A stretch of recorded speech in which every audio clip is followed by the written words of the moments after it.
You have been trapped in a game designed for you to lose. You wake up. You exchange your hours for a number. You go back to sleep. Then the cycle starts again. You call it earning a living. Machiavelli would call it obedience. The exhaustion you feel, the quiet anxiety that follows you, the fear that somehow you are falling behind. It is not because you are lazy or not working hard enough. It is because you are a pawn on a board where the rules were created by kings, forcing you to move only in straight lines. Wealth is not created by labor alone. If hard work alone produced wealth, the women carrying bricks under the burning midday sun would already be billionaires. Wealth comes from understanding the mechanics of power. It comes from playing an entirely different game, a game hidden in plain sight. Most people are stuck playing a finite game. They fight just to survive the month. The wealthy, the real outliers, play infinite games. They are not trying to survive the board. They are trying to own it. Niccolò Machiavelli, the father of strategic power, wrote The Prince not for ordinary people, but for rulers. His goal was simple: teach them how to gain power and how to keep it. Today, money has become the purest form of power. It is the only sovereignty that truly matters. In this message, I will break down the 3 specific games you must master if you want to escape the gravity of poverty. These are not shortcuts or tricks. These are deep shifts in how you see reality itself. If you refuse to learn these games, you will remain a resource used by those who do. The decision is yours. The cage is already open, but you must choose to walk out. Game 1, the game of sovereign leverage, the prince's army. The first lie you were taught is that your time has value. It does not. Time is the most common resource among the poor and the rarest resource among the rich. The moment your income depends on your time, your growth becomes limited. You become finite. There are only 24 hours in a day. Even if you are a doctor charging $1,000 per hour, you are still selling labor. You are still cutting wool from the sheep. You do not own the farm.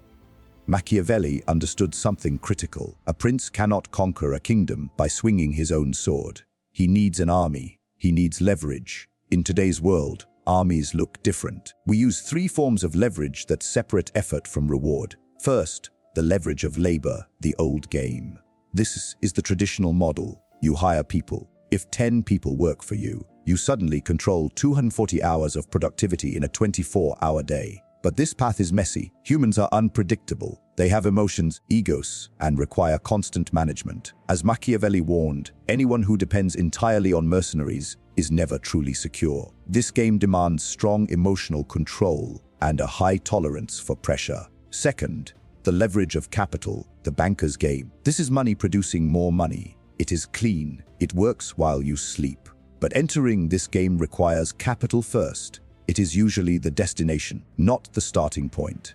Third, the leverage of permissionless systems, the new power. This is where your focus must be. This is the leverage of code and media. This is the army of machines Naval Ravikant speaks about. When you create software, record a video, or build a digital product, that asset works 24/7. It never complains. It never asks for a raise. It never gets tired. You create a video once, it can be watched 10,000 times. You work once, you get rewarded 10,000 times. That is what it means to think like a prince. Most people try to become rich by renting their time. They are attempting to dig a lake using a spoon. Instead of digging harder, you must build a dam. You must move from being the worker to becoming the owner of the system itself. Ask yourself honestly, if you stopped working today, would your income stop too? If the answer is yes, then your position is fragile. One crisis could destroy everything. Machiavelli advised rulers to depend only on what they control, never on what belongs to others. When you rely only on a job, your survival depends on a boss. When you build leverage, products, media, investments, your survival depends on you. And that is where real power begins. The market decides everything, and the market does not lie. Your mission in this game is simple: turn yourself into a product. Take your specific knowledge, the skills and insights you possess that no school can truly teach, and transform them into a system that continues working even when you are not present. This demands an identity shift. You must stop thinking of yourself as a worker filling a position. You must begin seeing yourself as an architect creating systems. The architect does not carry bricks. The architect designs the cathedral. The architect is rewarded for vision, not for physical effort. Game 2, the game of optic warfare, the reputation matrix. If the first game explains how wealth works mechanically, the second explains how value works psychologically. Value is not objective. Value is perception. A diamond has no real survival use. Water is essential for life. Yet diamonds sell for millions while water is almost free. Why? Because of the story attached to each one. Because of scarcity. Because of perception. Machiavelli once observed, everyone sees what you appear to be, but only a few know who you truly are. Most people believe that doing good work automatically leads to rewards. This is the worker's illusion. It sounds fair, but reality does not operate this way. You are not paid based on effort. You are paid based on how difficult you are to replace. This means you must learn the game of reputation, and this game follows uncomfortable rules. The law of concealment. If you are always available, your value drops. If you respond to every message instantly, you signal that your time is cheap. You communicate that you have no scarcity. To increase your value, you must create distance. You must become the prize. Machiavelli advised that a ruler should not appear too frequently, or he becomes ordinary. The same applies to business and negotiation. When you step back, people move closer. When you remain silent, others assume depth and intelligence. You must carefully shape a persona of competence mixed with slight unpredictability. People should feel fortunate to work with you. They should feel chosen, not that they simply hired you. Robert Greene explains a similar principle of power: never outshine the master, yet always make the master feel brilliant. Wealth often flows toward those who make powerful people feel secure and confident. If you sell a service, you are not really selling the task itself. You are selling certainty. You are selling relief, the feeling that the problem is already solved. Clients do not want technical details. They want reassurance that hiring you was a smart decision. This is the game of status. Poor competitors fight using price. I will do it cheaper. High-level players compete using positioning. I am expensive because I am exceptional. It sounds backwards, but it works. Charging more signals higher value and attracts better clients. People who respect boundaries and create fewer problems. Charging less signals desperation and attracts those who consume your energy without respect. You must develop the courage to price yourself high. The world usually accepts the value you assign to yourself. Enter a room acting like a servant, and you will be treated like one. Enter like a king temporarily without a throne, and people will wonder when your return begins. This is optic warfare. Understanding that skill alone is only the starting point. Many people are skilled. The winners are those who package their skill inside a story of indispensability. You are not just a graphic designer. You are a brand strategist. You are not just a coder. You are a systems architect. You are not just a writer. You are a persuasion specialist. The words you choose shape the buyer's perception. Change the frame, and you change the fee. Game 3, the infinite game.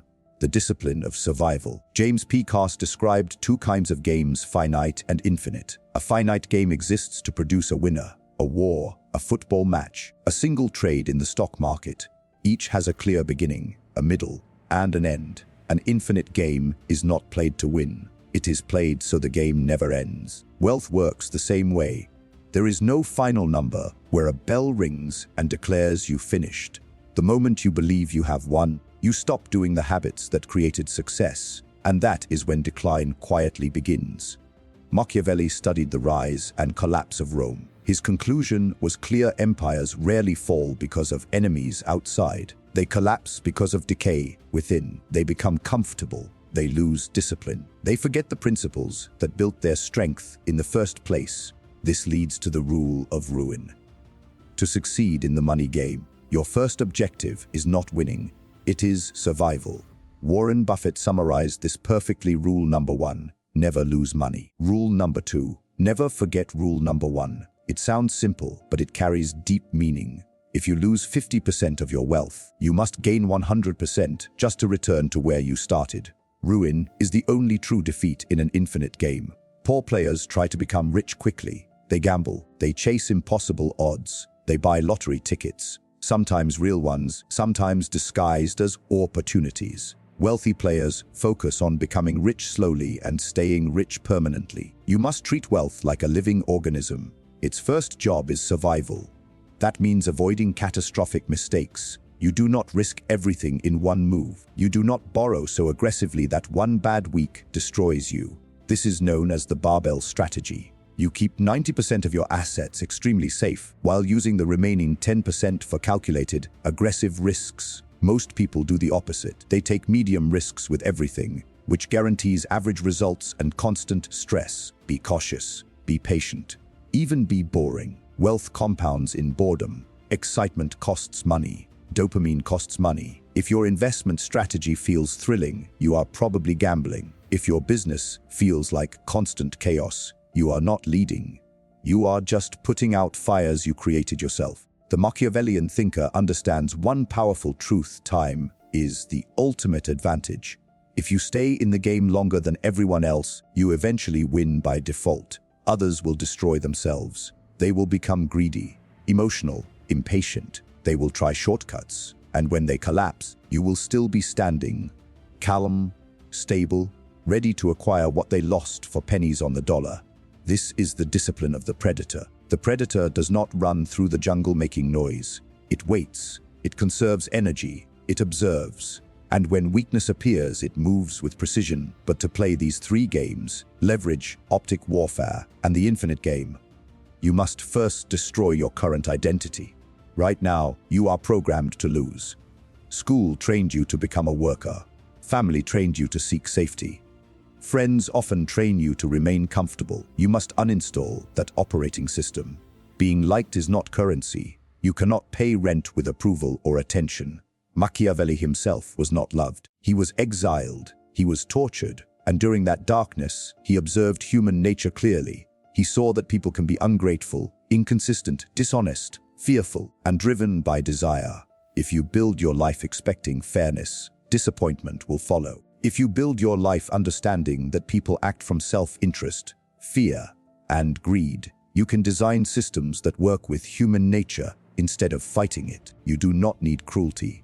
You only need awareness. We have now defined the three games: leverage, owning the output; optic warfare, controlling perception; the infinite game, surviving long enough to dominate. But knowing the rules is not enough. You can study chess endlessly, memorize every opening, and still lose to a grandmaster. Why? Because the grandmaster is not just playing chess. His thinking has become chess itself. To apply these strategies, you need a psychological upgrade. You must install a Machiavellian operating system, one that ignores noise and focuses only on signal. Right now, most people are leaking energy every day. They waste attention on political arguments they cannot influence. You lose energy chasing approval from people whose opinions you do not even respect. You lose energy trying to look wealthy instead of actually becoming wealthy. Machiavelli once wrote that war cannot be avoided.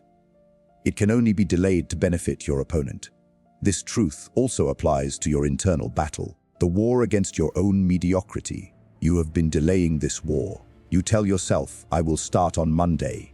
I will start when the economy improves. I will start when I feel ready. Every delay strengthens the enemy, and the enemy is entropy, the slow, silent decay of your potential over time. You must become cold, not cold-hearted, but cold-minded, clear, precise, unemotional in judgment. 1. The death of envy. Envy is the purest form of the poverty mindset. When you see someone living the life you want, the car, the house, the freedom, what is your first reaction? Respect or quiet resentment? You tell yourself stories: he got lucky, she inherited it, they must be dishonest. This is the mind protecting itself from discomfort. By dismissing success, you protect your ego. You convince yourself that morality explains your situation, but that story is false. Machiavelli teaches observation, not judgment. When you see power, study it. Do not hate the winner.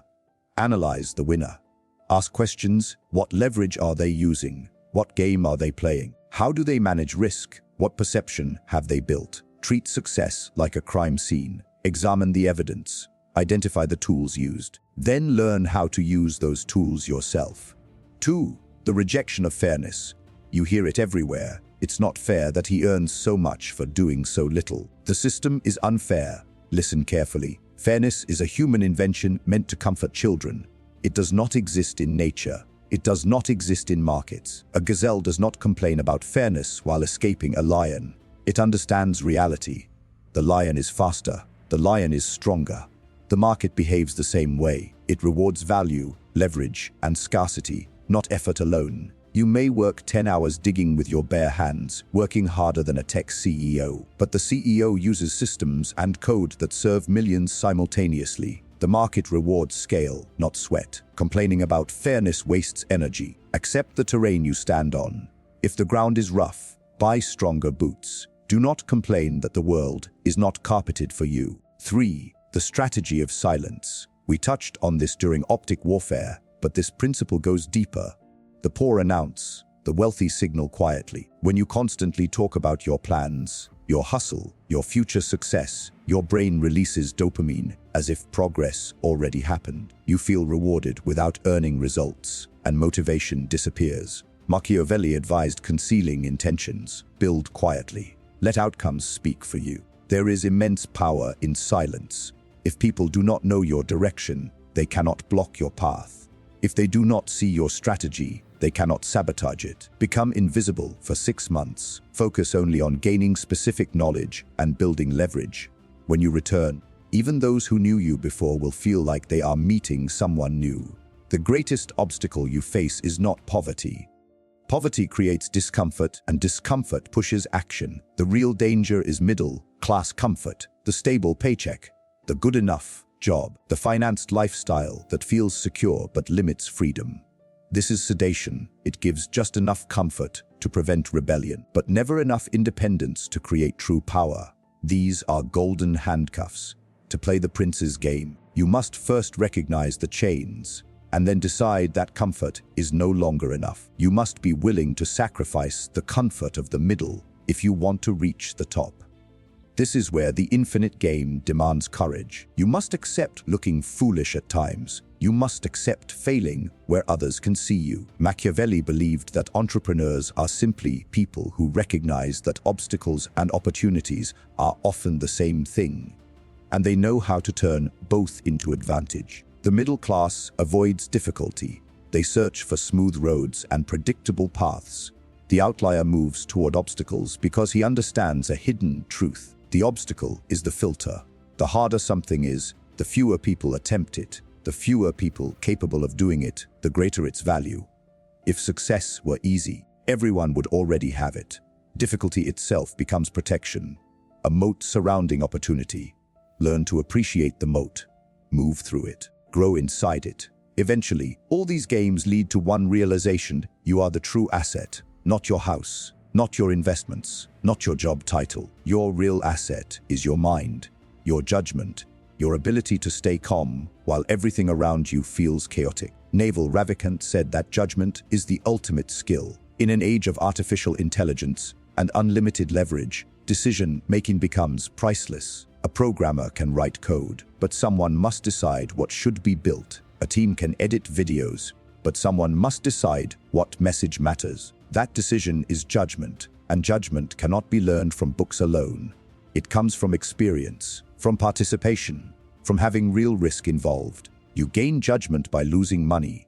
You gain judgment by trusting the wrong people. You gain judgment through mistakes that leave marks. Do not fear scars. Scars prove that you stepped into the arena. Machiavelli himself carried scars. He was imprisoned, exiled, and abandoned by power. Yet he did not surrender. He sat down, lit a candle, and wrote a work that would outlive his enemies by 500 years. He transformed pain into leverage. He turned exile into influence. You must do the same. Whatever your current situation, broke, exhausted, lonely, uncertain, this is your raw material. This is your clay. Do not hate the clay. Shape it. We are now at the end of this transmission, and you face a choice. You can close this video, return to endless scrolling, chase small dopamine hits, and forget everything you just heard. You can return to the finite game. You can continue trading your life for a paycheck and waiting for fairness that never arrives. Or you can decide, right now, to step off the board, to stop being a pawn, to gather the pieces and begin your own game. It will not be easy. The crowd will resist you. They will try to pull you back. They will call you obsessed. They will call you distant. They will misunderstand you. Let them. The herd always fears the one who walks ahead. You are building something invisible to them. You are operating on a timeline they cannot understand. You are planting seeds for a forest whose shade you may never personally enjoy, but which can support generations after you. This is the Machiavellian path. Not cruelty, effectiveness. Not illusion, clarity. Seeing the world exactly as it is and moving through it with precision. The three games remain open. Leverage, separate time from money. Optic warfare, separate value from cost. Infinite play, separate survival from winning. The board is ready. The pieces are already in motion. Your move. If this message changed how you see things, understand that this is only what can be shared publicly. Some ideas cannot be discussed openly without censorship or restriction. The strongest lessons often remain hidden from the public feed. Those deeper discussions exist beyond the surface. If you are still here, you already think differently. Subscribe if you have not yet. And if you want access to what most people never see, step further and unlock the architect level, where the deeper layers of human psychology are explored without filters. Most people will never take that step. That is exactly why it matters.